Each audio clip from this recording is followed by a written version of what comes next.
Okay, so this evening we are cooking steaks with pepper sauce and parmentier potatoes, which are basically just very small roast potatoes. So I'm starting off doing potatoes, chop them up, give them a bit of a boil, and then we'll get them in the oven.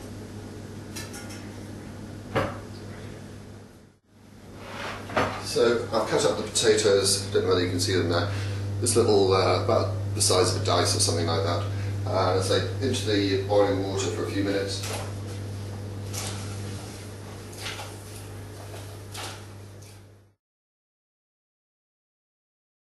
I'm going to do two types of pepper sauce. One's a really easy one to do, the other one's a bit more fiddly. But first one is just going to be frying up some onions, mushrooms, a bit of white wine in there, some cream, milk, and some crushed up peppercorns.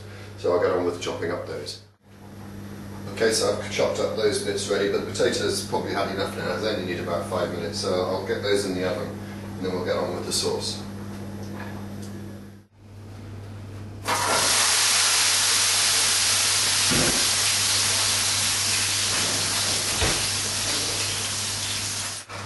Make sure you get lots of oil all over them and add a bit of salt to them.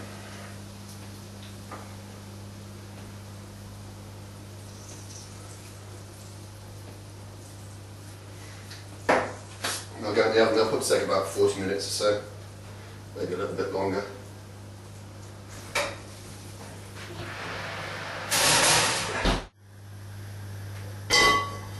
This is the easy one, so anyone can do this.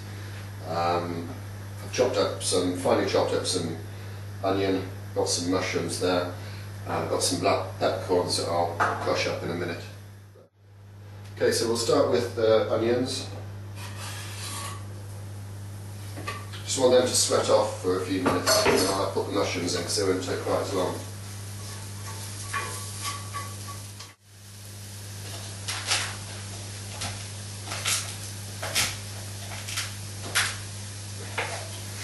You can actually buy pre-crushed peppercorns.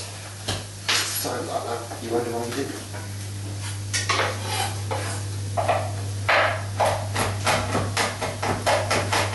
So we'll put the mushrooms in now.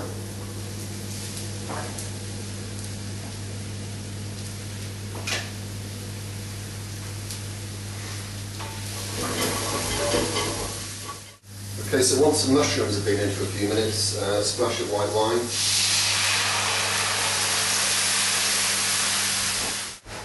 Okay, so now we can add some cream.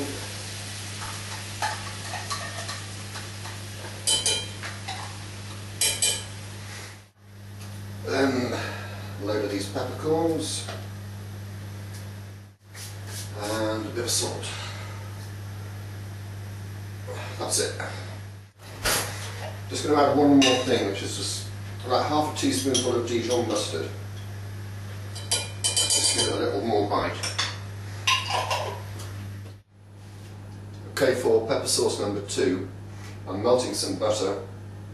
Once that's melted, I'll add some plain flour and then very slowly some milk. You've got to be careful with butter because it melts at a much lower temperature than oil does. Okay, that's melted. So now I'll look at the flour, just a bit at a time. You've got to give this a couple of minutes for the flour to break down, otherwise it won't thicken. Once you've given it a few minutes, it'll be a nice thick paste. Can't really see it from there. Slowly start adding some milk, a bit at a time. See, this one is a bit more hard work to make, but should be as good at the end. Okay, so once that's thickened up a little bit, just add some crushed peppercorns to it. We'll need a bit of salt. And again, that's it. A bit of salt. Thank you. So there you go. 2 different pepper sauces. Take your pick.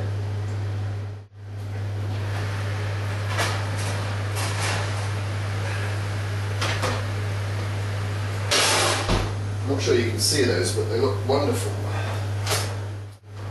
See, they're starting to brown off quite nicely. Ow! Ow! Ow! Ow! Mistake. turn them over. Make sure they're all covered in oil again. So those can go back in the oven. Probably for only about 10 or 15 minutes more, which gives me just enough time to go and have a scratch.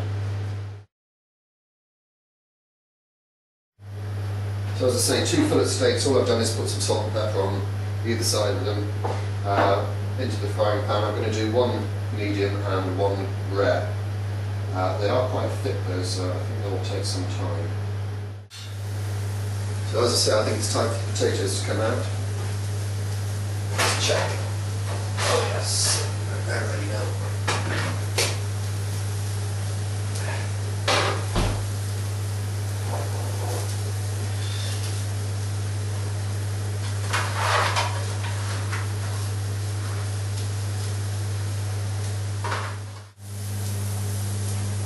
I'm told that if you're a good chef, you can tell how well done a steak is by touch. Unfortunately, I'm not. Apparently the secret is if you use your hand, this finger onto the fatty bit of your hand there, that's the sort of feel you'll get with a steak that's rare. If you use a middle finger, you find it's a bit firmer. That's what you'll get if it's medium and well done. It's sort of like your last 2 fingers, much firmer.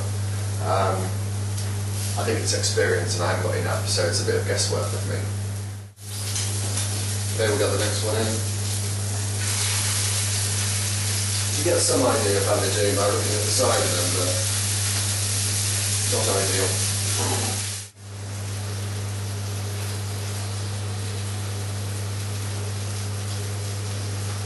I'm guessing they're about done now. What you've got to remember with steak or any meat, always let it stand after you cooked it. So I'm going to turn that off and start heating up those sauces that we did before.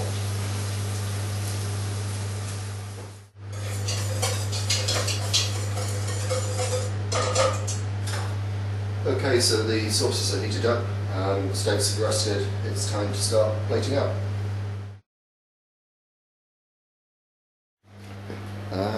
That is the rare one with the mushroom pepper sauce, and that is the medium one with the sort of roux based pepper sauce.